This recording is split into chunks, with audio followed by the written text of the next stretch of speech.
Hello dear students, welcome. तो आज मैं आपके लिए, आप लोग चाहो तो इसको बेसिक मैथ्स में भी ऐड कर सकते हो, और बेसिक मैथ्स का ही आप मान लो एक नया टॉपिक है जो कि है वेक्टर। ठीक है जी, तो हेडिंग डाल लेना वेक्टर। ठीक है जी, तो वेक्टर की अपन बात करें तो अपने को ये जानना ज़रूरी है कि कितनी क्वांटिटीज़ अपन 11th और 12th में अपने आने वाली है, अपने यूज़ में होने वाली है। ठीक है जी, मेनली अपन टू क्वांटिटीज़ के बारे में पढ़ते हैं। कौन कौन सी क्वांटिटीज़ भाई? अपन मेनली टू क्वांटिटीज़ के बारे में पढ़ते हैं। Scalar quantity, second is vector quantity. Scalar quantity and vector quantity. लेकिन मैं आप लोगों को एक और क्वांटिटी बता दूंगा जो कि है कौन सी? Tensor quantity.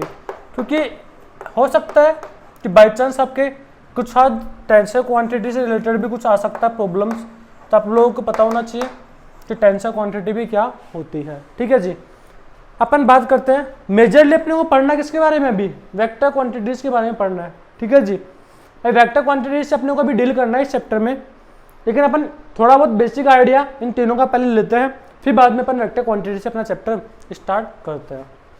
तो अपन बात करें स्केलर क्वांटिटीज की, तो स्केलर क्वांटिटी वह क्वांटिटी होती है जिनमें क्या होता है भाई? मैग्नीट्यूड होता है। इसमें क्या होगा? Magnitude only. आप लोग कह सकते हो मैग्नीट्यूड ओनली। इसमें क्या होता है? सिर्फ मैग्नीट्यूड होता है। जैसे कि अपन बात करें 2 किलो बनाना, 2 किलो बनाना यानी कि 2 किलो केले। अब 2 किलो बनाना की अगर बात करें, 2 किलो बनाना की यदि मैं बात करता हूं आप लोगों से, तो आप लोग समझ सकते हैं कि 2 किसको रिप्रेजेंट कर रहा है? 2 किसको रिप्रेजेंट कर रहा है? एक क्वांटिटी को रिप्रेजेंट कर रहा है भाई। किसको रिप्रेजेंट कर रहा है? क्वांटिटी को। और केजी क्या है? यूनिट। ठीक है जी, ये क्या है? यूनिट। तो तौलने की यूनिट क्या है? केजी है। और ये 2 क्या है? क्वांटिटी है। इट मींस ये क्या है? मैग्नीट्यूड है सिर्फ। भाई किस पे डिपेंड कर रही है? ऐसी क्वांटिटीज जो सिर्फ मैग्नीट्यूड पे डिपेंड करती है वो क्या कहलाती है? स्केलर क्वांटिटी कहलाती है। जैसे कि हम बात करें एग्जाम्पल के तौर पे, आप लोग लिख सकते हो स्केलर क्वांटिटी के एग्जाम्पल आप लोग लिख सकते हो क्या? डिस्टेंस हो गया, जैसे कि मास हो गया, मास भी आप लोग लिख सकते हो। आप लोग चाहो तो एनर्जी लिख सकते हो। ठीक है जी, और भी बहुत सारी क्वांटिटीज होती है। तो ये 2-3 क्वांटिटीज मैंने लिख दी है, तो आप लोग को आइडिया होना चाहिए कि स्केलर क्वांटिटी क्या होती है। स्केलर क्वांटिटी मतलब ऐसी क्वांटिटी जिनमें क्या होता है? सिर्फ परिमाण होता है, यानी कि मैग्नीट्यूड होता है। अब अपन आगे बढ़ते हैं वेक्टर क्वांटिटीज की तरफ। तो वेक्टर क्वांटिटी क्या होती है भाई? आप लोग 1 मिनट पॉज करके सोच सकते हो कि वेक्टर क्वांटिटी क्या होनी चाहिए। तो अगर मैं वेक्टर क्वांटिटी की बात करूं तो वेक्टर क्वांटिटी अपन बोल सकते हैं कि ऐसी क्वांटिटी जिनमें क्या हो भाई? मैग्नीट्यूड भी हो, डायरेक्शन भी हो। क्या हो भाई? इनमें क्या होता है? मैग्नीट्यूड। तो वेक्टर क्वांटिटी की अगर बात करूं तो अपन इसकी बात कर रहे हैं वेक्टर क्वांटिटी की। तो वेक्टर क्वांटिटी की बात करें तो क्या होता है? Magnitude, direction. मैग्नीट्यूड भी होता है, डायरेक्शन भी होता है, और साथ ही साथ आप लोग लिख सकते हो और साथ ही साथ वह वेक्टर। भाई वेक्टर के एल्जेब्रिक लॉज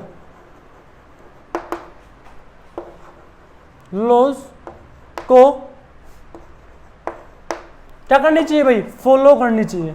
ऐसी क्वांटिटी जिसमें क्या हो भाई?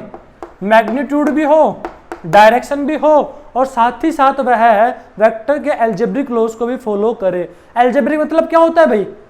एडिशन करना, सब्ट्रैक्शन करना, मल्टीप्लिकेशन करना, ये सब क्या होता है? एल्जेब्रिक्स, है ना। तो वेक्टर के एल्जेब्रिक्स लॉ, तो वेक्टर के एल्जेब्रिक लॉ क्या होते हैं वो अपन अभी देखेंगे भाई। वेक्टर लॉ ऑफ एडिशन हो गया, वेक्टर लॉ ऑफ सब्ट्रैक्शन हो गया, ठीक है ना। तो इन सबको भी फॉलो करनी चाहिए।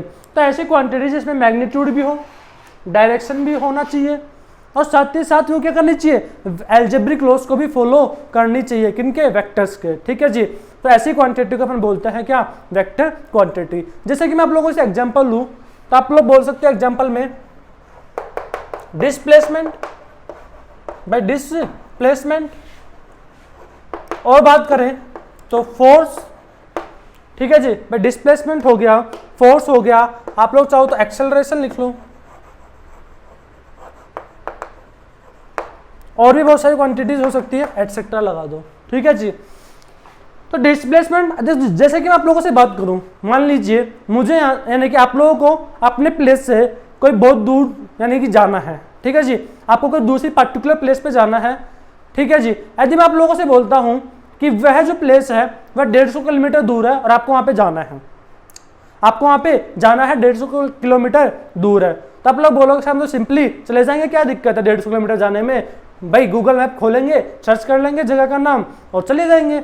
लेकिन गूगल मैप क्या बता रहा है आपको, डायरेक्शन बता रहा है। भाई गूगल मैप क्या बता रहा है आपको, डायरेक्शन बता रहा है, उस डायरेक्शन के अकॉर्डिंग आप लोग जाओगे तो आप पहुंच जाओगे। यानी कि आपको डिस्टेंस पता होने से ही काम नहीं चल रहा है, यहाँ पे आपको साथ साथ क्या पता होना चाहिए, साथ साथ डायरेक्शन भी यहाँ पे पता होनी चाहिए। ठीक है जी, तो यहाँ पे वेक्टर क्वांटिटी जैसे डिस्प्लेसमेंट जो होता है, भाई डिस्प्लेसमेंट क्या होता है, भाई डिस्प्लेसमेंट होता है 2 पॉइंट्स के बीच की, भाई डिस्प्लेसमेंट क्या होता है, 2 पॉइंट्स के बीच की मिनिमम डिस्टेंस। मान लीजिए ए और बी 2 पॉइंट्स है, भाई ए और बी क्या है, 2 पॉइंट्स है, यहाँ पे जाने के बहुत सारे रास्ते हैं, भाई यहाँ पे जाने के क्या बहुत सारे रास्ते हैं, समझ में आता है। तो आप लोग बोल सकते हो, अगर मैंने आप जो डेफिनेशन है यदि आपको याद है डिस्प्लेसमेंट की, तो डिस्प्लेसमेंट क्या होता है, 2 पॉइंट्स के बीच की मिनिमम डिस्टेंस होती है। भाई 2 पॉइंट्स के बीच की क्या होती है, मिनिमम डिस्टेंस क्या कहलाती है, डिस्प्लेसमेंट कहलाती है, यानी कि मिनिमम सेपरेशन बिटवीन 2 पार्टिकल्स। तो आप लोग बोलोगे कि सर यदि आप इस डायरेक्शन को फॉलो करते हो, इस वाले पाथ को फॉलो करते हो, यदि आप इस वाले पाथ को फॉलो करते हो और आप इस वाले पाथ को फॉलो करते हो तो आपको मिनिमम डिस्टेंस नहीं मिलने वाली है। तो मिनिमम डिस्टेंस कौन से वाले पाथ से मिलेगी, इस वाले पाथ से मिलेगी। तो आप लोग बोल सकते हो कि सर डिस्प्लेसमेंट जो है वो डिपेंड कर रहा है कि आप कौन सी डायरेक्शन को फॉलो करते हो। इट मीन्स एक ऐसी क्वांटिटी में आएगा, भाई वेक्टर क्वांटिटी में आ जाएगा, और साथ ही साथ ये क्या करती है, वेक्टर के अलजेब्रिक लॉ को भी फॉलो करेगी। ठीक है जी, वो अपन आगे देखेंगे कि वेक्टर के अलजेब्रिक लॉ किस प्रकार। ठीक है जी, तो आपको ये याद रखना है कि वेक्टर क्वांटिटी क्या होती है, मैग्नीट्यूड, डायरेक्शन, साथ ही साथ वेक्टर के अलजेब्रिक लॉ को भी फॉलो करनी चाहिए। अब मैं आप लोगों से थर्ड क्वांटिटी की बात करता हूं, टेंसर क्वांटिटी। तो टेंसर क्वांटिटी वैसे तो अपने सिलेबस में नहीं है, ठीक है जी, लेकिन फिर भी अपन थोड़ा सा इसके बारे में आइडिया ले लेते हैं। तो टेंसर क्वांटिटी की यदि मैं आप लोगों से बात करूं तो टेंसर क्वांटिटी क्या होती है, भाई ऐसी क्वांटिटी, भाई ऐसी क्वांटिटी जिनमें क्या हो, मैग्नीट्यूड हो, डायरेक्शन। मैं इस टेंसर क्वांटिटी की यदि मैं आप लोगों से बात करूं तो आप लोग बोल सकते हो कि मैग्नीट्यूड होना चाहिए,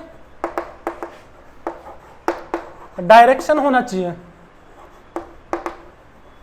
ठीक है जी, भाई ऐसी क्वांटिटी जिनमें मैग्नीट्यूड भी हो, डायरेक्शन भी हो, लेकिन भाई ये क्वांटिटी क्या करती है, ये क्वांटिटी वेक्टर अलजेब्रिक लॉ को फॉलो नहीं करती। भाई ऐसी क्वांटिटी में पहली बात ये होना चाहिए, दूसरी बात क्या होनी चाहिए, डायरेक्शन होनी चाहिए, थर्ड पॉइंट क्या होना चाहिए कि वह वेक्टर के अलजेब्रिक लॉस को फॉलो भी नहीं करनी होनी चाहिए। ठीक है जी, तो अपन बात करें जैसे करंट हो गया। भाई करंट क्या होता है, भाई मैग्नीट्यूड भी होता है, भाई करंट में क्या होता है,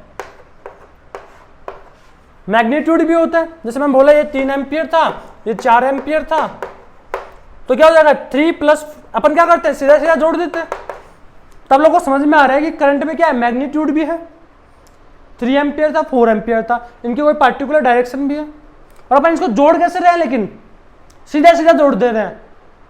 जैसे कि अपन बोला कि 2 + 2 4, ठीक है ना, सिंपली अपन उसको क्या कर देते हैं, ऐड कर देते हैं। तो यदि आप लोगों के प्रॉब्लम में ऐसा है कि भाई करंट के बारे में यदि आप लोगों से प्रॉब्लम में पूछा गया कि बताओ भाई ये वेक्टर क्वांटिटी की स्केलर क्वांटिटी, ठीक है जी, अगर वेक्टर क्वांटिटी और स्केलर क्वांटिटी में से आप लोगों से पूछा गया हमेशा, तो आप लोग क्या बोलोगे, ये वेक्टर क्वांटिटी तो कभी हो ही नहीं सकती, तो करंट कैसी क्वांटिटी बोलोगे, भाई स्केलर क्वांटिटी बोलोगे। समझ में आता है। तो आगे अपन बढ़ते हैं। तो आप लोगों को इन तीनों क्वांटिटीज में डिफरेंस पता चला होगा कि sir vector quantity, scalar quantity और टेंसर क्वांटिटीज क्या क्या होती है। तो यदि आप लोगों से करंट के बारे में कोई पूछता है कि कैसी क्वांटिटी, तो आप लोग क्या बोलोगे भाई, ये एक स्केलर क्वांटिटी है क्योंकि यह वेक्टर के अलजेब्रिक लॉ को फॉलो नहीं करती। ठीक है जी।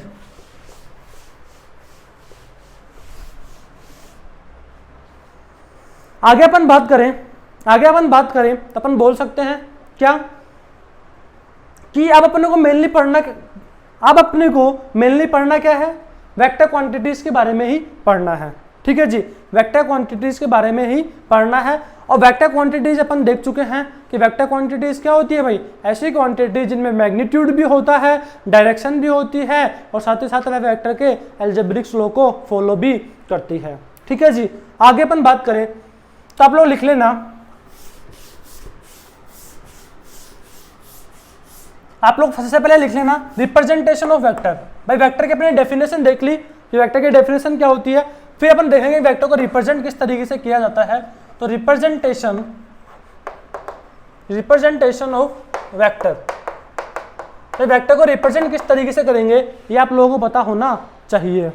तो देखना यहाँ पर भाई वेक्टर को सिंबॉलिक अपन रिप्रेजेंट करेंगे किस तरीके से भाई, मान लीजिए ए एक वेक्टर क्वांटिटी है, मैं बोलता हूं कि ए एक कौन सी क्वांटिटी है, वेक्टर क्वांटिटी है। तो ए को वेक्टर क्वांटिटी होने से, ए को वेक्टर क्वांटिटी बनाने के लिए अपने को क्या करना पड़ता है भाई, ए लिख दिया, इसका मतलब ये नहीं है कि वेक्टर क्वांटिटी है। अगर इसके ऊपर मैं ऐसा लगा देता हूं क्या, एक ये एरो लगा दिया, इस तरीके से एरो लगा दिया, तो इसका मतलब क्या है, इस एरो लगाने का मतलब क्या है भाई, इस एरो लगाने का मतलब इतना सा है कि ये ए जो है ये कैसी क्वांटिटी है भाई, वेक्टर क्वांटिटी है। समझ में आता है। बट बच्चों को कंफ्यूजन होता है कि एरो किसको रिप्रेजेंट कर रहा है भाई, डायरेक्शन को रिप्रेजेंट कर रहा है। पर अगर ये ए के ऊपर जो एरो लगा हुआ है ये कहीं डायरेक्शन को रिप्रेजेंट नहीं करता, ये किसको रिप्रेजेंट करता है, ये बताता है कि एक मैं क्या हूं, मैं एक वेक्टर क्वांटिटी हूं। मतलब ए क्या है, एक वेक्टर क्वांटिटी है। देखो बच्चों में हो सकता है कि इस वे में भी रिप्रेजेंट कर दूं, वैसे रिप्रेजेंट इस वे में किया जाता है, ठीक है ना, रिप्रेजेंट इस वे में किया जाता है, लेकिन हो सकता है कि अपन जल्दबाजी में ऐसा लिख दे, तो आप लोग उससे कंफ्यूज मत होना कि सर ने ये क्या लिख दिया। ठीक है जी, तो आप लोग ऐसे भी लिख लो तो कोई दिक्कत वाली बात नहीं है, वैसे स्टैंडर्ड फॉर्म नहीं है। ठीक है जी। आप अगर बोल्ड फॉर्म में लिखा गया है, यानी कि बोल्ड फॉर्म मतलब अगर इस तरीके से लिखा गया है तो इसका मतलब भी क्या है कि ए क्या है, वेक्टर क्वांटिटी है। आगे अपन बात करें तो इसका मतलब क्या है भाई, ए है, इसके ऊपर वेक्टर लगा हुआ है और ये क्या लगा दिए मैंने, ये दो डंडे खींच दिए। ये जो दो डंडे जो मैंने खींचे हैं ये किसको रिप्रेजेंट कर रहे हैं, ये भाई ये बोल रहे हैं कि क्या किसको रिप्रेजेंट कर रहे हैं, मैग्नीट्यूड, यानी कि क्या है, मोड का सिंबल है भाई। किसका सिंबल है, मोड का सिंबल है। और मोड का सिंबल होने का मतलब इतना सा है कि मोड के अंदर से जितनी भी क्वांटिटीज निकलेगी वो कैसे निकलेगी, हमेशा पॉजिटिव क्वांटिटीज निकलेगी। इट मीन्स जो मोड होता है यानी किसी भी क्वांटिटी के ऊपर, यानी कि वेक्टर क्वांटिटी थी, एक ऐसी थी वेक्टर क्वांटिटी थी, तो ये जो वेक्टर क्वांटिटी थी इसके ऊपर मोड लगाने का मतलब क्या है भाई, कि ये इस क्वांटिटी का अपन क्या बता रहे हैं, मैग्नीट्यूड बता रहे हैं, परिमाण बता रहे हैं। भाई क्या बता रहे हैं, परिमाण बता रहे हैं। समझ में आता है भाई। तो ये इस तरीके से आप लोग चाहो तो वेक्टर को रिप्रेजेंट कर सकते हो। ठीक है जी। आगे अपन बात करते हैं वेक्टर को अपन ग्राफिकली या फिर ग्राफिकली नहीं भाई, ज्योमेट्रिकली किस तरीके से रिप्रेजेंट करते हैं। तो आप लोग लिख सकते हो ज्योमेट्रिकल रिप्रेजेंटेशन ऑफ वेक्टर। भाई geometrical representation of vector, geometrical representation of vector, यानी कि वेक्टर का ज्योमेट्रिकल रिप्रेजेंटेशन। तो ज्योमेट्रिकल रिप्रेजेंटेशन की अगर मैं बात करूं आप लोगों से तो आप लोग जरा ध्यान से देखना। तो ज्योमेट्रिकल रिप्रेजेंटेशन इट मीन्स मैंने क्या किया, एक डंडी खींची और उस डंडा क्या लगा दिया, एरो लगा दिया। एक डंडी खींची और उस डंडे यानी एक लाइन खींच दी और उस लाइन क्या लगा दिया, एरो लगा दिया। समझ में आ रहा है। तो जो ये एरो है, ये जो एरो होता है ये क्या बताता है, डायरेक्शन ऑफ वेक्टर। भाई ये क्या है, ज्योमेट्रिकल फॉर्म है किसी वेक्टर क्वांटिटी को ज्योमेट्रिकल फॉर्म में अगर आपको रिप्रेजेंट करना है तो आप लोग इस तरीके से रिप्रेजेंट कर सकते हो। और वेक्टर क्वांटिटी को रिप्रेजेंट करने के लिए अपने को भाई किस चीज क्या हो सकता है, मैग्नीट्यूड क्या हो सकता है और डायरेक्शन क्या हो सकता है, समझ में आ रहा है। तो ये जो एरो जो है ये किसको रिप्रेजेंट करेगा, डायरेक्शन को रिप्रेजेंट करेगा भाई, किसको रिप्रेजेंट करेगा, डायरेक्शन को रिप्रेजेंट करेगा। और जो ये मैग्नीट्यूड है भाई ये क्या है, ये जो लेंथ है भाई, जो लेंथ आ रही है यानी कि जो डंडी है, ठीक है जी, जो ये लाइन जो बन रही है, जितनी लेंथ की जो जितनी लेंथ है इस लाइन की, वो जो लेंथ है वो किसको रिप्रेजेंट करेगी, मैग्नीट्यूड को रिप्रेजेंट करेगी भाई, किसको, मैग्नीट्यूड को। और इसको क्या बोलते हैं भाई, इसको बोलते हैं अपन, पीछे वाले पोर्शन को बोलते हैं टेल यानी कि पूंछ, और आगे वाले पोर्शन क्या बोलते हैं, हेड यानी कि सिरा, हिंदी में बोले तो सिरा। ये क्या है, टेल, ये सिरा, ये क्या है, मैग्नीट्यूड मतलब परिमाण, और एरो मतलब डायरेक्शन। तो यही होता है एक ज्योमेट्रिकल रिप्रेजेंटेशन होता है किसका, वेक्टर क्वांटिटी का। मान लीजिए मैं आप लोगों से बोलूं, मान लीजिए अगर किसी वेक्टर क्वांटिटी की मैं बोलता हूं लेंथ क्या है, एक की है 5 मीटर और एक की है 10, यानी कि अगर मैं आप लोगों से बोलूं एक का 5 न्यूटन फोर्स लग रहा है ईस्टवर्ड में, भाई 5 न्यूटन फोर्स कहां लग रहा है, ईस्टवर्ड में लग रहा है, और 10 न्यूटन जो फोर्स लग रहा है वो क्या लग रहा है, वो भी ईस्टवर्ड में लग रहा है। तो आप लोग सिंपली सोच सकते हो, यदि सर आप इनको ज्योमेट्रिकली रिप्रेजेंट करोगे तो जो 10 न्यूटन का जो फोर्स का अगर आप ज्योमेट्रिकली रिप्रेजेंट करोगे 10 न्यूटन को, तो 10 न्यूटन वाला जो फोर्स है उसकी लेंथ क्या होगी, ज्यादा होगी, क्योंकि उसमें क्या दिख रहा है, 10 का क्वांटिटी क्या है, ज्यादा है। तब क्या करनी पड़ेगी, लंबाई यानी कि 5 के कंपैरिजन में क्या करना पड़ेगा, लेंथ ज्यादा होनी पड़ेगी। समझ में आ रहा है। तो ये होता है ज्योमेट्रिकल रिप्रेजेंटेशन, मतलब एक डायरेक्शन चीजें होती है, डायरेक्शन मतलब एरो, एरो के रिप्रेजेंट, एरो किसको शो कर रहा है, डायरेक्शन को, और जो लेंथ है ये किसको शो कर रही है, मैग्नीट्यूड को, और ये क्या है भाई, टेल है, और ये क्या है, हेड है। तो ये तो हो गया ज्योमेट्रिकल रिप्रेजेंटेशन ऑफ वेक्टर। तो आप लोग समझे होंगे कि भाई वेक्टर को समझना है तो पहले डायरेक्शन का नॉलेज होना बहुत जरूरी है। अगर आपको डायरेक्शन का नॉलेज है तो आपको थोड़ा वेक्टर को समझने में आसानी होगी। इट मीन्स आपको क्या होना चाहिए भाई, किसका नॉलेज होना चाहिए, डायरेक्शन का नॉलेज होना चाहिए, ठीक है जी। तो डायरेक्शन का नॉलेज होना चाहिए। तो अपन डायरेक्शन के बारे में थोड़ी सी चर्चा कर लेते हैं। तो डायरेक्शन के बारे में अगर अपन चर्चा करें, दिशा के बारे में अपन चर्चा करें, तो डायरेक्शन कैसे क्या लेनी है अपने को, स्टैंडर्ड रिप्रेजेंटेशन है डायरेक्शन के, वही अपने को लेने हैं क्वेश्चंस के अंदर, ठीक है जी। यदि मैं आप लोगों से बोलूं ईस्ट किधर होगी, वेस्ट किधर होगा, नॉर्थ किधर होगा और साउथ किधर होगा, तो आपको बताना आना चाहिए कि सर ये तो क्या है, ईस्ट है भाई, ये क्या होगी, ईस्ट डायरेक्शन है, ये डायरेक्शन क्या होगी भाई, वेस्ट डायरेक्शन होगी, ये डायरेक्शन क्या होगी भाई, नॉर्थ होगी, और ये क्या होगी, साउथ डायरेक्शन होगी। तो आप हमेशा आपको ये स्टैंडर्ड रिप्रेजेंटेशन है, ये आपको याद रखना है कि ये ईस्ट, ये वेस्ट, ये नॉर्थ और ये साउथ। अगर आपसे कोई बोलता है कि बताओ भाई ईस्ट ऑफ नॉर्थ क्या होगी, समझ में आ रहा है भाई, ईस्ट ऑफ नॉर्थ। अगर मैं ईस्ट ऑफ नॉर्थ की बात करूं, इट मीन्स उसका मतलब क्या है, कुछ इस तरीके से अपन बोल सकते हैं कि यानी कि वो क्या कर रहा है, एंगल कहां से में बना रहा है, नॉर्थ डायरेक्शन से कर रहा है, वो एंगल बना रहा है भाई, इसको क्या बोलेंगे अपन, east of north. East of north का मतलब क्या है कि वो जो वेक्टर है वो कहां से एंगल बना रहा है, नॉर्थ से एंगल बना रहा है, ठीक है जी। अगर अपन आगे बात करें तो मैं बोलूँ अगर आपके पास west of south, west of south, तो वेस्ट ऑफ साउथ आप कैसे बोलोगे कि सर जो ये डायरेक्शन अपन जो ले रहे हैं वो कहां से ले रहे हैं, साउथ से ले रहे हैं। वैसे मैं क्या बोलूंगा, वेस्ट ऑफ साउथ। इसी तरीके से मैं आप लोगों से बात करूं तो मैं बोल सकता हूं कि भाई बताओ east of north, west of north बताओ, तो वेस्ट ऑफ नॉर्थ का मतलब क्या हुआ, ये भाई क्या होगा, वेस्ट ऑफ नॉर्थ। और ऐसे आप लोग इधर भी लिख सकते हो कि ये क्या होगा भाई, अगर आप लोग इसकी बात करो, क्योंकि ये एंगल कहां से मेजर कर रहा है, ईस्ट से मेजर कर रहा है, तो जहां से एंगल मेजर कर रहा है उसको अपन कहां लिखेंगे, बाद में लिखेंगे, यानी कि साउथ ऑफ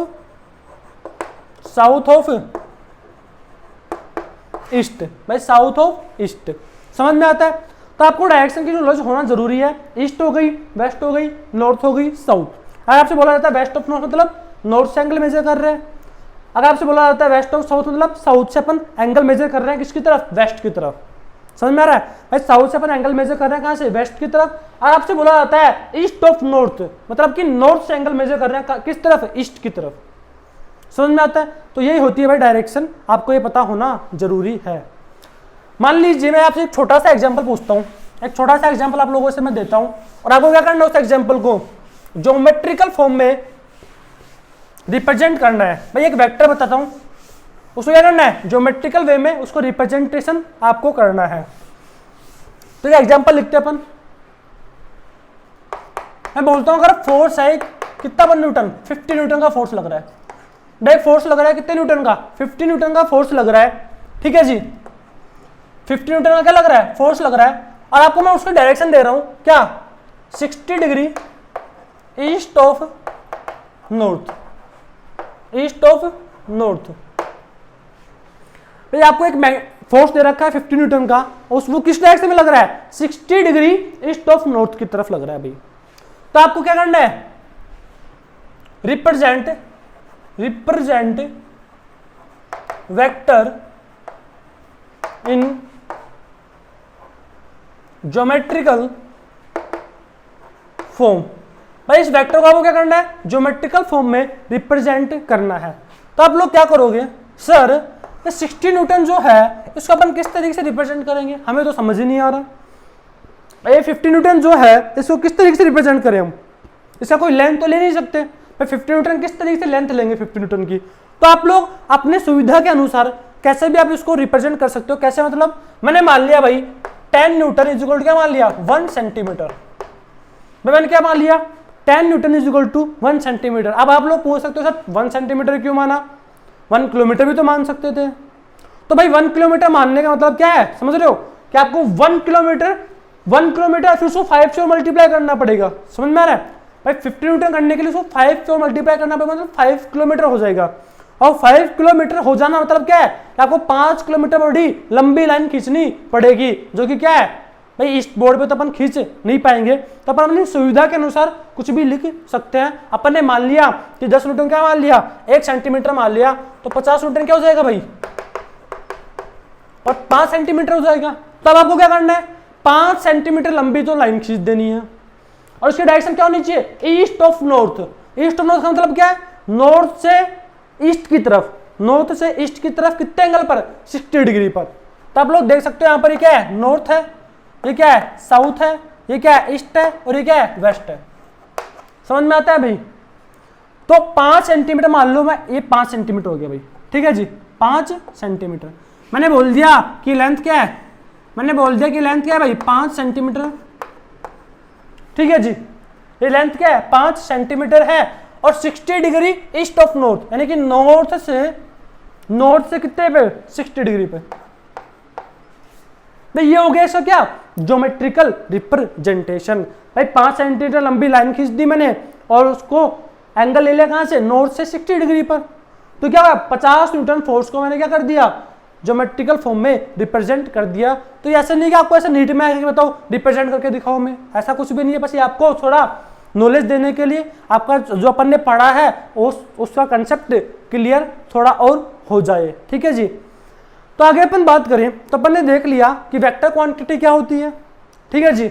उसके साथ ही साथ अपन ने ये भी देख लिया कि वेक्टर को रिप्रेजेंट कैसे किया जाता है, और अपन ने देखा ज्योमेट्रिकल रिप्रेजेंटेशन देखा वेक्टर का, और अपन ने क्या देख लिया भाई, डायरेक्शन कैसे ली जाती है।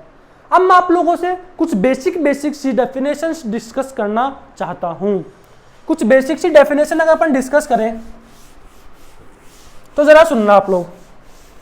सबसे पहले आप डेफिनेशन नंबर 1 लिखना, डेफिनेशन नंबर 1 लिखना, और डेफिनेशन नंबर 1 क्या है, पैरेलल वेक्टर। डेफिनेशन नंबर 1 लिखना क्या, पैरेलल वेक्टर। अपन पैरेलल वेक्टर की अगर अपन बात करें कि पैरेलल वेक्टर क्या होता है, तो आप लोग सुनना जरा। पैरेलल वेक्टर की बात करें तो ऐसे वेक्टर जिनकी डायरेक्शन क्या हो, सेम हो।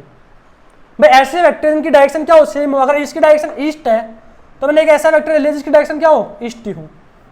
तो उसकी डायरेक्शन क्या हो, एक वेक्टर ए है, दूसरा वेक्टर बी है, दोनों की डायरेक्शन क्या है, ईस्ट है। भाई दोनों की डायरेक्शन क्या है, ईस्ट है। तो ए वेक्टर और बी वेक्टर क्या होंगे भाई आपस में, पैरेलल वेक्टर होंगे। भाई ए वेक्टर और बी वेक्टर क्या होंगे आपस में, पैरेलल वेक्टर होंगे। इसको क्या बोलेंगे, a vector is parallel to b vector. It means parallel vector क्या होंगे, पैरेलल वेक्टर वह वेक्टर होंगे जिनकी क्या होती है भाई, डायरेक्शन सेम होती है। तो आप लोग समझ सकते हो कि पैरेलल वेक्टर मतलब क्या होता है भाई, डायरेक्शन सेम होती है। आप लोग नेक्स्ट लिख सकते हो कि एंटी पैरेलल वेक्टर क्या होंगे, एंटी पैरेलल वेक्टर क्या होंगे। आप लोग अगर कॉमन सेंस से अगर आप लोग बोलना चाहो तो अगर मैं आप लोगों से पूछूं कि बताओ भाई पैरेलल वेक्टर जो होते हैं उनके बीच का एंगल क्या होगा, भाई पैरेलल वेक्टर्स के बीच का एंगल क्या होगा, तो आप लोग बोल सकते हो कि सर पैरेलल वेक्टर जो होंगे उनके बीच का एंगल क्या होगा, 0 हो जाएगा। क्या हो जाएगा, आप लोगों को अगर आप समझ में अभी समझ में नहीं आ रहा तो अभी आपको जस्ट थोड़ी देर बाद समझ में आ जाएगा, ठीक है जी। तो आप लोग ये लिख लेना कि पैरेलल वेक्टर के बीच एंगल क्या होगा, theta is equal to 0 degree होगा। भाई पैरेलल वेक्टर के बीच एंगल क्या होगा, 0 डिग्री हो जाएगा। आगे अपन बात करें anti parallel vector, anti parallel vector. तो एंटी पैरेलल वेक्टर क्या होगा भाई, एंटी पैरेलल वेक्टर वह वेक्टर होंगे, एंटी पैरेलल वेक्टर वह वेक्टर होंगे जिनकी डायरेक्शन क्या होती है, विपरीत होती है।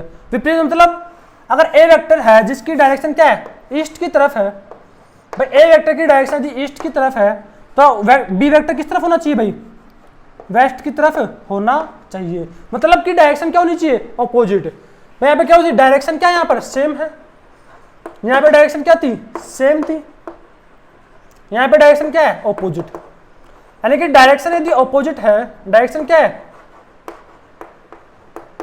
ऑपोजिट है, तो आप क्या बोलोगे, एंटी पैरेलल वेक्टर। आप कैसे लिखोगे उसको, a vector is anti parallel to b vector, भाई a vector is anti parallel to b vector, ठीक है जी। तो डायरेक्शन क्या होगी यहाँ पर, ऑपोजिट होगी, यहाँ पे डायरेक्शन क्या होगी, सेम होगी, यहाँ पे एंगल क्या होगा, 0 डिग्री होगा, और यहाँ पे एंगल क्या होगा, 180 डिग्री हो जाएगा, क्योंकि डायरेक्शन क्या है भाई यहाँ पर, ऑपोजिट है। आगे अपन बात करें तो आप लोग नेक्स्ट लिख लेना, अपन ने देख लिया पैरेलल वेक्टर देख लिया, एंटी पैरेलल वेक्टर देख लिया, आप लोग चाहो तो नेक्स्ट लिख लेना इक्वल वेक्टर। कौन सा वेक्टर भाई, इक्वल वेक्टर। तो इक्वल वेक्टर क्या होगा ये आप लोगों के लिए समझने लेना जरूरी है। वैसे सारी डेफिनेशन आपके लिए जरूरी है, सारी डेफिनेशंस की आपको नॉलेज होनी चाहिए, ठीक है जी।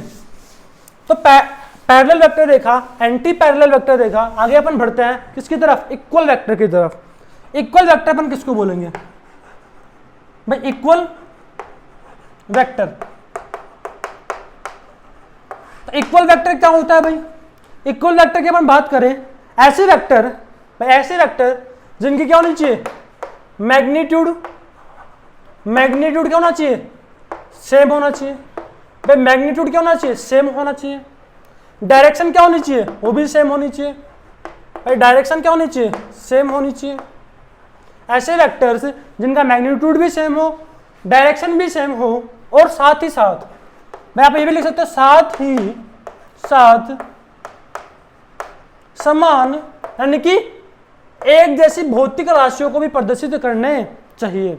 समझ में आ रहा है, एक जैसी भौतिक राशियों को भी प्रदर्शित करने चाहिए, साथ ही साथ समान फिजिकल क्वांटिटी, फिजिकल क्वांटिटी को रिप्रेजेंट करने चाहिए। समझ में आ रहा भाई, यानी कि ऐसी क्वांटिटी जिनमें मैग्नीट्यूड क्या हो, सेम हो, डायरेक्शन क्या हो, सेम हो, लेकिन मैग्नीट्यूड भी सेम हो, डायरेक्शन भी सेम हो, साथ ही साथ वह सेम फिजिकल क्वांटिटी को भी रिप्रेजेंट करे, तो ऐसी क्वांटिटी क्या हो जाएगी भाई, ऐसी क्वांटिटी क्या हो जाएगी, इक्वल। यानी कि ऐसी क्वांटिटी को अपन, ऐसे वेक्टर को अपन क्या बोलेंगे, इक्वल वेक्टर बोलेंगे। समझ में आ रहा है भाई, मैग्नीट्यूड सेम, डायरेक्शन सेम, साथ ही साथ क्या हो रहा है भाई, साथ ही साथ फिजिकल क्वांटिटी भी क्या है, सेम है, तो ऐसे वेक्टर क्या कहलाएंगे, इक्वल वेक्टर कहलाएंगे। आगे अपन बढ़े तो अपन ने देखा वेक्टर देख लिया भाई, इक्वल वेक्टर भी देख लिया। अब आप लोग बोल सकते हो कि नेगेटिव वेक्टर क्या कहलाएगा। नेगेटिव वेक्टर की अपन बात करें तो नेगेटिव वेक्टर क्या कहलाएगा, नेगेटिव वेक्टर। तो नेगेटिव वेक्टर भाई क्या होता है, जरा ध्यान से सुनना। नेगेटिव वेक्टर एक ऐसा वेक्टर होता है जिसका क्या होती है भाई, डायरेक्शन क्या होती है, ऑपोजिट होती है, और मैग्नीट्यूड क्या होता है, सेम होता है। भाई एक ऐसा वेक्टर, मान लो एक वेक्टर ए है, भाई एक वेक्टर क्या है, ए है। अब मैंने क्या किया, इस वेक्टर ए को क्या कर दिया, अगर इसकी डायरेक्शन ईस्ट थी तो मैंने क्या कर दिया, अब इसको वेस्ट कर दिया। भाई इसी वेक्टर को उठा के मैंने क्या कर दिया, वेस्ट की तरफ घुमा दिया। तो आप लोग बोल सकते हो, ठीक है जी, आप लोग क्या बोल सकते हो कि ये दोनों वेक्टर की मैग्नीट्यूड क्या होगी भाई, सेम होगी। वेक्टर की मैग्नीट्यूड क्या होगी, सेम होगी, लेकिन डायरेक्शन क्या है, ऑपोजिट होगी। समझ में आ रहा है, मैग्नीट्यूड क्या है यहां पर, magnitude same but direction opposite. Direction क्या है, ऑपोजिट है, मैग्नीट्यूड क्या है, सेम है, तो ऐसे वेक्टर क्या कहलाएंगे, नेगेटिव वेक्टर कहलाएंगे। इसी तरीके से आप लोग बोल सकते हो नल वेक्टर किसको बोलते हैं, भाई नल वेक्टर, नल वेक्टर मतलब जीरो वेक्टर, ठीक है जी। ऐसा वेक्टर जिसकी मैग्नीट्यूड क्या हो, भाई मैग्नीट्यूड क्या हो, जीरो। अगर किसी वेक्टर की मैग्नीट्यूड क्या हो गई, जीरो हो जाएगा तो क्या कहलाएगा, नल वेक्टर कहलाएगा, ठीक है जी। तो आप लोगों को बेसिक सी डेफिनेशंस याद रखनी है। अब अपन बढ़ते हैं आगे। भाई अपन ने डेफिनेशंस देख ली, जो बेसिक डेफिनेशन अपने यूज में होने वाली है वेक्टर में। तो आगे मैं बात करूं आप लोगों से, तो आप लोग नेक्स्ट लिखना एंगल बिटवीन वेक्टर्स। भाई दो वेक्टर क्वांटिटी है, उनके बीच का एंगल कैसे निकाला जाता है। आप लोग ऐसा करो, एंगल बिटवीन वेक्टर से पहले एक पॉइंट लिख सकते हो। एक पॉइंट क्या लिखोगे, जरा ध्यान से सुनना। मैंने क्या किया भाई, मान लीजिए कि वेक्टर क्वांटिटी ए, एक वेक्टर क्वांटिटी क्या है भाई, ए एक वेक्टर क्वांटिटी है। भाई ए क्या है, वेक्टर क्वांटिटी है। तो मैं आप लोगों से बोलना चाह रहा हूं कि भाई जो ये वेक्टर क्वांटिटी है ए, इसको मैं अंतरिक्ष में, इसको मैं ब्रह्मांड में, इसको मैं यूनिवर्स में कहीं भी ले जा सकता हूं। भाई इस वेक्टर को उठा के मैं कहीं भी ले जा सकता हूं, यानी कि मैं इसको इधर भी लेके आ सकता हूं, इसको मैं इधर लेके चला गया, उसको मैं उधर लेके चला गया, उसको मैं कहीं भी ले जा सकता हूं। समझ में आ रहा है। लेकिन कंडीशन क्या है, कंडीशन इतनी सी है कि भाई इस वेक्टर की डायरेक्शन चेंज नहीं होनी चाहिए, वैसे मैग्नीट्यूड में भी कोई चेंजेस नहीं आने चाहिए। आप लोग बोल सकते हो सिंपली कि एक ऐसा वेक्टर, भाई उसको अपन अंतरिक्ष में कहीं भी ले जा सकते हैं, लेकिन कंडीशन क्या है कि भाई उसकी डायरेक्शन में कोई चेंजेस नहीं आने चाहिए। समझ में आ रहा है। भाई इस वेक्टर को उठा के मैं यहां ले गया, इस वेक्टर को उठा के मैं यहां ले गया, लेकिन मैंने यहाँ पे सब में क्या कॉमन रखा है, इन सबकी डायरेक्शन क्या है, सेम है। तो ठीक है, आपको ये पॉइंट याद रखना है कि हर एक वेक्टर को अपन यूनिवर्स में कहीं भी ले आ सकते हैं बिना उसकी डायरेक्शन में परिवर्तन किए बगैर, ठीक है जी। यानी कि वेक्टर की डायरेक्शन में बिना परिवर्तन किए हम उसे यूनिवर्स में, ब्रह्मांड में कहीं भी ले जा सकते हैं। तो ये एक इंपॉर्टेंट पॉइंट है जो कि आप लोगों को याद रखना है, जिसका अपन यूज भी करेंगे। समझ में आता है भाई।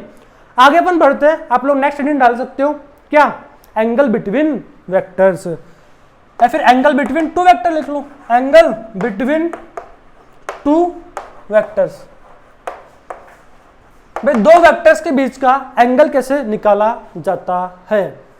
तो एंगल बिटवीन वेक्टर्स की अगर मैं आप लोगों से बात करूं तो आप लोग, मैं बोल सकता हूं कि एंगल बिटवीन वेक्टर क्या होगा, angle between direction, angle between direction of two vector, यानी कि दो वेक्टर की दिशाओं के मध्य का कोण, दो वेक्टर के दिशाओं के मध्य का कोण ही क्या कहलाएगा, उन सदिशों के मध्य का कोण कहलाएगा। यानी कि angle between direction of two vector, angle between direction of two vector is known as angle between two vector. समझ में आ रहा भाई। Angle between direction of two vector is known as angle between vector. समझ में आ रहा है भाई। यानी कि दो सदिशों की दिशाओं के मध्य का कोण ही उन सदिशों के मध्य का कोण कहलाएगा। ये एक बहुत ही इंपॉर्टेंट पॉइंट है और एंगल बिटवीन वेक्टर आप लोगों को निकालना ही आना चाहिए। अगर आपको ये निकालना आता है तो काफी अच्छी बात है, और अगर आपको ये नहीं आता तो आपको उसको बहुत ज्यादा प्रॉब्लम होने वाली है, तो आप इसको ध्यान से समझना। मैं आप लोगों को कुछ ऐसे एग्जाम्पल लेकर दिखाता हूं ताकि आप लोगों को इसकी बेटर फील आ सके। तो सुनना जरा ध्यान से। अगर अपन बात करें तो आप लोग देख सकते हो कि मैंने क्या किया भाई, एक वेक्टर ले लिया ए, मैं एक वेक्टर ऐसे ले लिया ए, दूसरा वेक्टर ले लिया बी, मैं दूसरा वेक्टर क्या ले लिया बी। आपको क्या बताना है, ए और बी के बीच का कोण कैसे निकाले भाई, ए और बी के बीच का कोण कैसे निकाले भाई, angle between A vector and B vector, ये अपने को निकालना है। तो क्या करेंगे भाई, सुनना जरा ध्यान से। आपके पास दो ऑप्शन है, ठीक है जी। क्या कर सकते हो आप लोग, अभी अपन ने पढ़ा है कि आप किसी भी वेक्टर को अंतरिक्ष में कहीं भी ले जा सकते हो बिना उसकी दिशा में परिवर्तन किए। तो मैं बोल सकता हूं कि आप क्या करो, क्या तो इस ए वेक्टर को उठाओ, इसकी टेल के चिपका दो। इसको क्या बोलते हैं, टेल बोलते हैं, इसको क्या बोलते हैं, हेड बोलते हैं। तो आप इस ए वेक्टर को उठा के इसकी टेल की यानी कि चिपका सकते हो, बी वेक्टर की टेल के चिपका सकते हो। साथ ही आप ये भी कर सकते हो क्या कि इसको उठा के इसकी हेड के चिपका दो। समझ में आ रहा है? तो मैं आप लोगों को पहला एग्जांपल लेकर दिखाता हूं। मैंने क्या किया पहले, क्या तो आप ए वेक्टर को उठा के यहां लगा दो या फिर बी वेक्टर को उठा के इसकी हेड के लगा दो। और दो ऑप्शन है, इसमें आप क्या करो, इस वेक्टर की टेल को उठा के इस वेक्टर की हेड के लगा दो या फिर इस वेक्टर की हेड को उठा के इस वेक्टर की टेल के लगा दो। अपन ऐसे बोल सकते हैं। तो क्या लिखेंगे अपन, मैंने क्या किया, बी वेक्टर को उठाया यहां चिपका दिया, लेकिन क्या रखी, डायरेक्शन को सेम रखी। समझ में आ रहा है भाई? आगे अपन बात करें तो आप लोग बोल सकते हो कि सर इन दोनों के इस सदिश की दिशा ये है, इस वाले सदिश की दिशा ये है। समझ में आ रहा है भाई? इस वाले सदिश की दिशा क्या है, ये है, और इस वाले सदिश की दिशा ये है। तो इनकी दिशाओं के मध्य का कोण, तो इसकी दिशा ये हो गई, इसको क्या करना पड़ेगा, अपने को एक्सटेंड करना पड़ेगा भाई, इसको अपने को आगे की तरफ एक्सटेंड करना पड़ेगा, क्योंकि दिशाओं के मध्य का कोण, भाई दिशाओं के मध्य का कोण ही क्या होता है, सदिशों के मध्य का कोण होता है। तो ये क्या होगा, इन दोनों सदिशों के मध्य का कोण होगा, ना कि ये वाला एंगल होगा। भाई अगर जो लोग कंफ्यूज हो रहे हैं कि ये वाला एंगल भी तो हो सकता है, तो आप लोग डेफिनेशन को गौर से पढ़िए। भाई अगर कोई ऐसा सोच रहा है कि सर ये एंगल नहीं होगा, ये वाला एंगल भी तो हो सकता है, तो आप लोगों को बोलना चाह रहा हूं कि ये वाला एंगल नहीं होगा। क्यों? क्योंकि अपन जानते हैं दिशाओं के मध्य का कोण, यानी कि इस दिशा को आपको, ये दिशा क्या है, इस तरफ जा रही है, ये वाली दिशा इस तरफ जा रही है, तो इन दिशाओं के मध्य का कोण क्या कहलाएगा, सदिशों के मध्य का कोण कहलाएगा। इट मींस ये क्या कहलाएगा, एंगल बिटवीन वेक्टर कहलाएगा। समझ में आ रहा है? तो आप और दूसरा क्या कर सकते हो, इसको उठा के इसकी हेड के चिपका सकते हो। मैं आपने इसको उठाया, इसके यहां चिपका दिया, आप इसको उठा के इसके यहां भी चिपका सकते हो। तो मैंने दूसरा वाला ऑप्शन क्या किया कि इसको उठाया और इसके यहां चिपका दिया। ये ए वेक्टर था और बी वेक्टर को उठा के ए वेक्टर की टेल की भी चिपका दिया। तो आप लोग देख सकते हो कि यहां पे क्या हो रहा है भाई, इसी को अपन ने एक्सटेंड करके ये बनाया था। तो बात बराबर है, आप चाहे इस बी वेक्टर को उठा के इसकी हेड के चिपकाओ, चाहे बी वेक्टर को उठा के इसकी टेल के चिपकाओ ए वेक्टर की, कोई फर्क नहीं पड़ने वाला। एंगल यहां पे भी थीटा है और ये भी क्या आएगा, वही थीटा आ जाएगा भाई। समझ में आ रहा है? तो आपके पास दो तरीके, आप चाहते तो इसको भी उठा के यहां चिपका सकते थे और इसको भी उठा के यहां चिपका सकते हो, कोई दिक्कत नहीं है। एंगल क्या आएगा, वही आएगा, चाहे आप किसी को भी किसी के हेड से चिपकाओ या फिर टेल से चिपकाओ, कोई फर्क नहीं पड़ने वाला है। ठीक है जी? तो आपको समझ में आया होगा कि वेक्टर्स के बीच का एंगल कैसे निकाला जाता है। आगे मैं आप लोगों से बात करूं तो सुनना जरा, या फिर आप लोग ऐसे समझ लो, एक और एग्जांपल देख लो भाई। मैंने मान लिया एक वेक्टर ए ऐसे ले लिया, ठीक है जी, और दूसरा वेक्टर क्या ले लिया, बी वेक्टर ऐसे ले लिया। अब इन दोनों वेक्टर के बीच का कोण कैसे निकालेंगे, तो देखो angle between A vector and B vector, तो देखना जरा कैसे निकालेंगे। मैंने क्या किया, इस वाले वेक्टर को उठाया, इसकी हेड के चिपका सकता हूं, इस वाले वेक्टर को उठा के इसकी टेल के चिपका सकता हूं। आप लोग चाहो तो इसको उठा के भी चिपका लो, कोई फर्क नहीं पड़ने वाला उसका। ठीक है जी? तो मैंने क्या किया, पहले इसको उठा के इसकी टेल के चिपका दिया। इट मींस इस तरीके से। तो आप लोग देख सकते हो क्या कि ए वेक्टर था, ये बी वेक्टर था, और आप लोग जानते हो कि angle between direction of two vector, angle between direction of two vector is known as angle between vector. तो क्या कहलाएगा, सदिशों के मध्य का कोण कहलाएगा। ठीक है जी। आज यदि आप इसको यहां चिपका देते हो तो दूसरा तरीका क्या है कि आप इसको उठाओ और कहां चिपका दो, यहां चिपका दो। बी क्या है, ए वेक्टर है, भाई ये क्या है, बी वेक्टर है, और आपने ए वेक्टर को उठाया और यहां इसके हेड के चिपका दिया। समझ में आ रहा है भाई। अब अपने को क्या करना पड़ेगा, अब कई लोग सोच रहे हैं कि सर ये होगा वेक्टर, तो आप लोग गलत सोच रहे हैं, क्योंकि अपन ने पढ़ा है कि angle between direction of two vector is known as angle between vector. तो अपने को क्या करना पड़ेगा भाई, इसको एक्सटेंड करना पड़ेगा, और ये वाला जो एंगल होगा ये क्या कहलाएगा, एंगल बिटवीन वेक्टर कहलाएगा। भाई इन दोनों सदिशों के मध्य का कोण कहलाएगा। समझ में आता है भाई। तो मुझे जहां तक लगता है आप लोगों को ये बेहतर समझ में आया होगा। यदि आपको ये समझ में नहीं आया तो आप इसको बार बार देखिए, जब तक देखिए तब तक आपको ये समझ में ना आ जाए। मैं आप लोगों से कुछ आध एग्जाम्पल लेता हूं, शायद हो सकता है ये एग्जाम्पल आप लोगों की बेहतर समझ डेवलप करें। और तो सुनना जरा, मैं एक दो एग्जाम्पल लेता हूं और फिर अपन नेक्स्ट लेक्चर में पढ़ेंगे कि वेक्टर को कैसे जोड़ा जाता है, वेक्टर को कैसे घटाया जाता है, वो सब अपन नेक्स्ट लेक्चर में पढ़ने वाले हैं। ठीक है जी। तो यहां पे देखना, एक दो एग्जांपल लेता हूं आप लोगों से। मैं आप लोगों को बोल रहा हूं कि एक ए वेक्टर है, ठीक है जी, एक ए वेक्टर है जो कि क्या है भाई, 60 डिग्री नॉर्थ ऑफ ईस्ट है।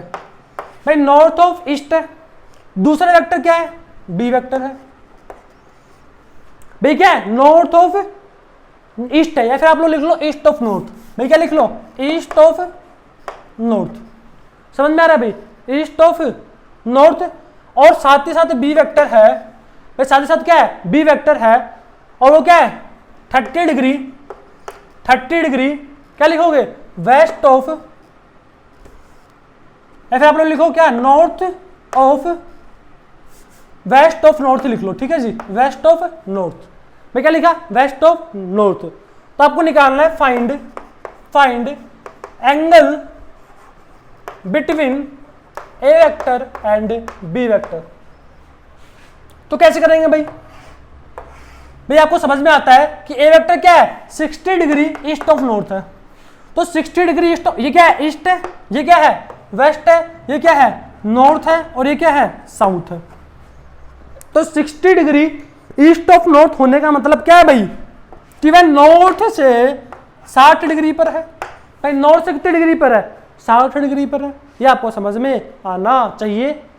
अब इसकी बात करें बी वेक्टर की, तो क्या है भाई, ए वेक्टर है।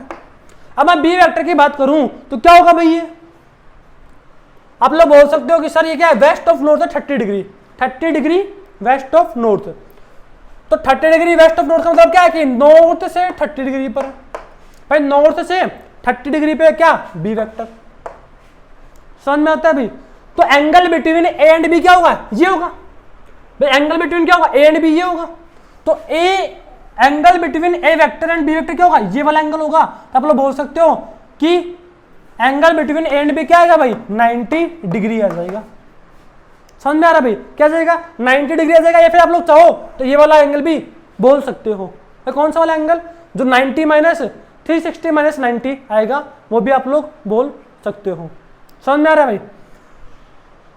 तो अपन आगे बात करें तो ये एक एग्जांपल हो गया, आपको समझ में आना चाहिए।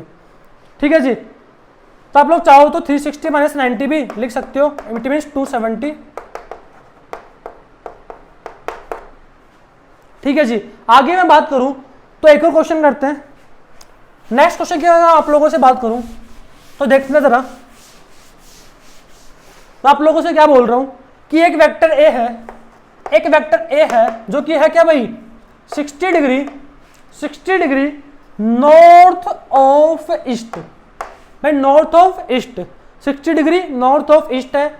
और दूसरा वेक्टर क्या है, बी, जो कि है 30 डिग्री नॉर्थ ऑफ ईस्ट, जो कि क्या है 30 डिग्री नॉर्थ ऑफ ईस्ट है। आपको बताना है find angle between A vector and B vector. ठीक है जी।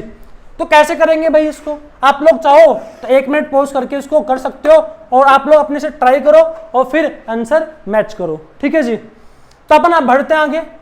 तो 60 डिग्री नॉर्थ ऑफ ईस्ट का मतलब क्या है कि ईस्ट से 60 डिग्री पर और नॉर्थ की तरफ, ईस्ट से 60 डिग्री किस तरफ, नॉर्थ की तरफ। इसका मतलब क्या है बी वेक्टर का 30 डिग्री नॉर्थ ऑफ ईस्ट का मतलब क्या है कि ईस्ट से नॉर्थ की तरफ कितनी डिग्री पर, 30 डिग्री पर। इस प्रकार भैया आपको समझ में आना चाहिए भाई नॉर्थ ऑफ ईस्ट का मतलब क्या है, क्यों एंगल कहां से बनाएगा, ईस्ट से बनाएगा, और ये भी एंगल कहां से बनाएगा, ईस्ट से। कितने डिग्री पर, 60 डिग्री पर, और दूसरा कितने डिग्री पर, 30 डिग्री पर। East west north south. तो अब एंगल बिटवीन वेक्टर क्या होगा भाई, ये तो कौन सा वेक्टर था, ए वेक्टर था, और ये कौन सा वेक्टर था, बी वेक्टर था। तो एंगल बिटवीन वेक्टर क्या होगा, 60 होगा कि 30 होगा, कुछ नहीं होगा इन दोनों में से। क्या होगा, 60 में से ये वाला वेक्टर घटाना पड़ेगा तो ये आ जाएगा। समझ में आ रहा है भाई, ये वाला जो एंगल होगा ये होगा एंगल बिटवीन वेक्टर। तो एंगल बिटवीन वेक्टर क्या लिखोगे आप लोग, angle between A vector and B vector क्या लिखोगे, 30 डिग्री। तो angle between A vector and B vector क्या लिख दोगे यहां पर, 30 डिग्री। समझ में आ रहा है भाई।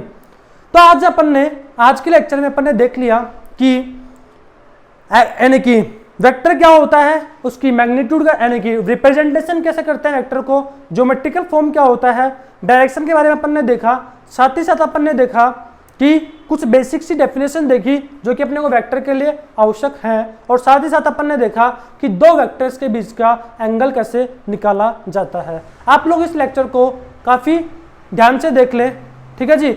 इस वाले लेक्चर को काफ़ी ध्यान से देख ले ताकि आपको आने वाले लेक्चर्स में कोई प्रॉब्लम ना हो, ठीक है जी। Thank you.